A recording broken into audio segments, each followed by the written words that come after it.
திருவிழான்னு வந்தாலே டயர்ட் ஆகுதுப்பா. தம்பி நல்லா இருக்கிறியா கண்ணு? நல்லா இருக்குங்க. நீங்கள்? அட எனக்கு தெரியலையா?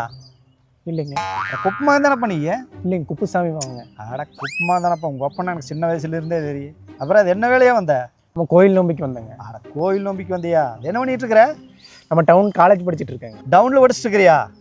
ஆமாம் கண்ணு, நீ உலகத்தில் எந்த மூலையில் இருந்தாலும் சரி நம்ம சாமி கும்பிட்றதுக்கு வந்துடணும். ஏன்னா நம்மளாம் ஒரே ஏன்னா ஒன்றுக்குள்ளே ஒன்று. சரியா? உலகத்தில் எந்த மூலையில் இருந்தாலும் சரி நம்ம சாமி கும்பிட்றதுக்கு வந்துடணும். தம்பி அப்புறம் ரொம்ப முக்கியமான விஷயம் என்னென்னா, எஞ்சாமி கும்பிடு உஞ்சாமி கும்பிடு 4 நாய் சுற்றிக்கிட்டே இருக்குது. அப்போ எதுவும் போயிடாதையப்பா. கூப்பிட்டானுங்க, போயிடுவேண்ணா. நான் இன்னைக்கு எக்ஸாமு லீவை கூட போட்டு நம்ம கோயில் நோம்பிக்கு வந்திருக்கேன். நான் பரவாயில்லையப்பா, உன்னை மாதிரி தானப்பா இருக்கோன்னு பாரு. உனக்கு என்ன உதவி வேணாலும் சொல்லு, அண்ணன் என் உயிரை கொடுத்து செஞ்சு வைக்கிறேன். சரியா? இந்த உதவின்னு சொல்லும்போது தாங்க எனக்கு தோணுதுங்க, நம்ம நித்யா இருக்கு இல்லைங்க. ஆமாம், என்ற ஊரில் நித்யா.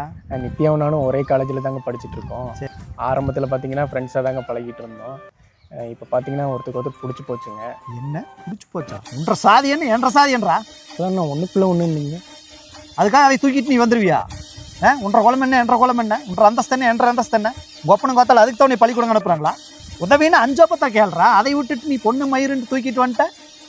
உடம்புல உயிர் இருக்காது. என் கண்ணிலே நீ தட்டுப்படக்கூடாது, காணாமல் ஓடிடு. பார்த்தனா தான் உனக்கு கடைசி நாளாக இருக்குது. ஓடி போயிரு, என் கண்ணில் நீ படவே கூடாது.